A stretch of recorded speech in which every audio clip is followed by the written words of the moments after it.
Welcome all, and thank you for taking the time to watch my personal learning model video. My name is Ernesto Benitez, and I'm going to begin by giving you a brief background of me. I currently hold my biology degree and am working on my master's in educational leadership here at the University of Houston Clear Lake. I am in my 5th year of teaching the beautiful subject that is 9th grade biology, along with a section of biomedical innovations, which is also an upper level science course tailored for our Health Science Academy students. I am located over in Goose Creek CISD, and my ultimate goal is to move into administration.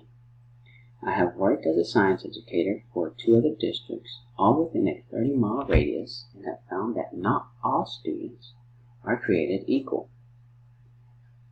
This means that not one student is homogeneous to another when it comes to learning. I have had the pleasure of teaching students in a new arrival program, a special education program, regular education program, pre-AP programs, AP programs, as well as dual credit students. In my term as an educator, I can honestly say that I utilize many tools gained in my undergrad as well as in outside professional development in order to differentiate and meet the needs of my students. What I have come to see in my years of experience and what has become clearer through this course are my daily procedures.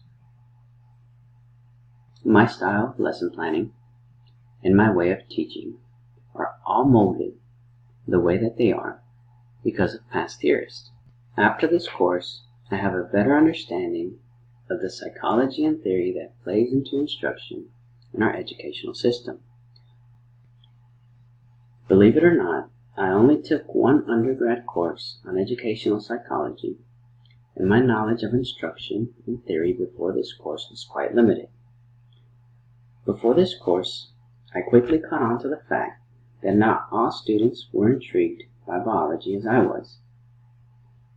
I also caught on to the fact that not every individual in the class would be receptive to a sit and get atmosphere, meaning that I could not stand in front of the classroom simply relaying information to my students. I can honestly say that the reality of the classroom became a hard realization. This is when I realized the need for differentiation. As times have progressed and education has moved towards a progressive era, it is imperative that educators know and acknowledge that in a classroom there must be multiple methods of learning in order to meet the needs of our students. Yes, this is difficult, and yes, this is hard to implement, but this is where Skinner, Zimmerman's, and Keller's research and theories on learning came to fruition.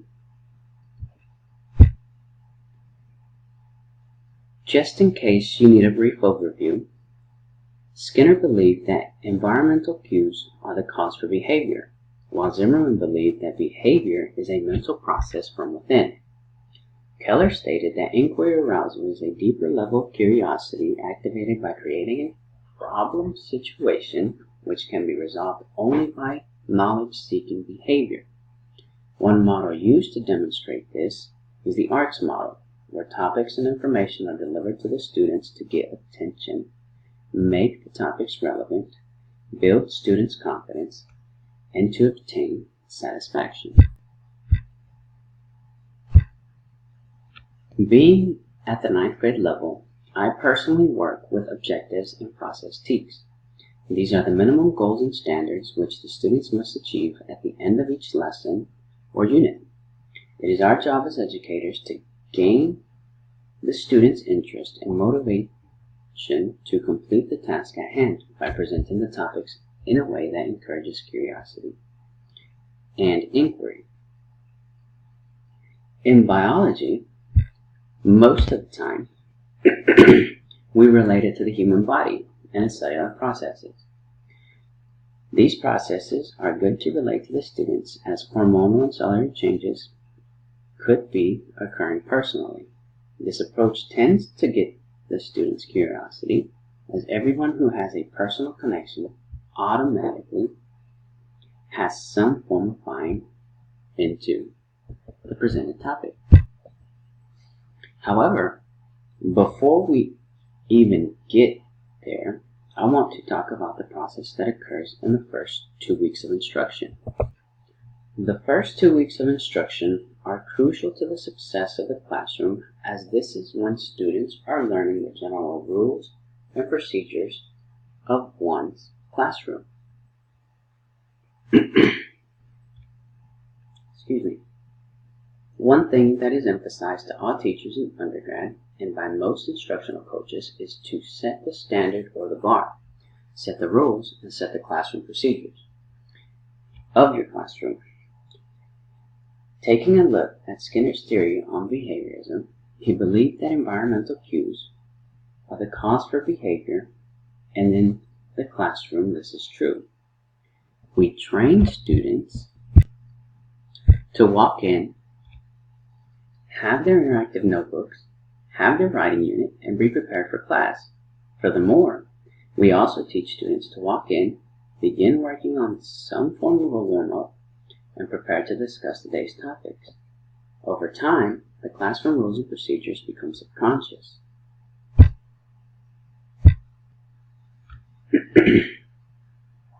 Thus, Zimmerman's theory that behavior is a mental process from within.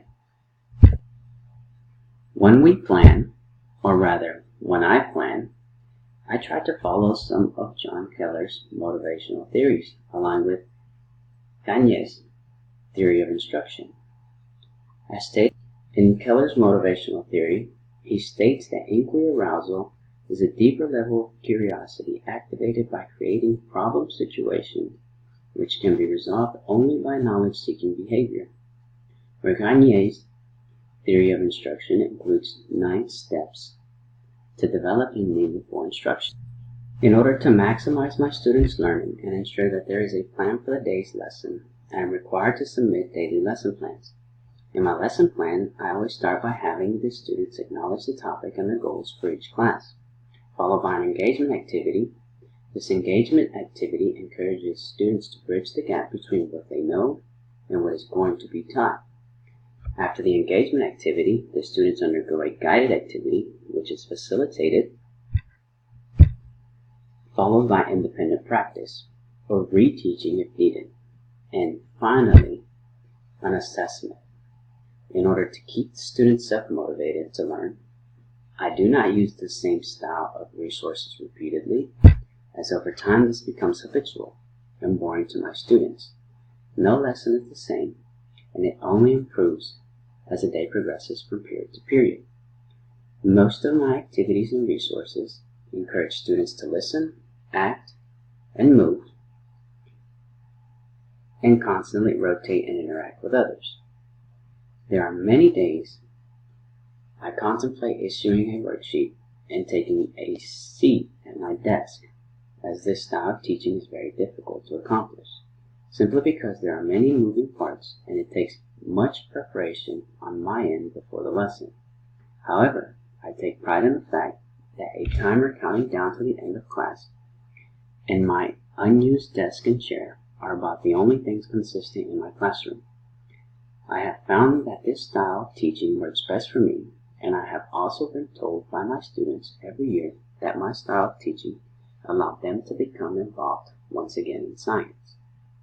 This is what I strive for, as I enjoy teaching biology, but most importantly, it is what I have come to see meets the needs of all my students. As I stated before, not all students learn the same, but it is my job to teach them, and in order to do so, as seen time and time by multiple theorists, motivation and encouragement are key. Again, I thank you for your time, and I hope that you have a great ending to this semester. As always, if there is anything that I can help with, don't hesitate to ask, as I'm always willing to lend a helping hand. Thank you.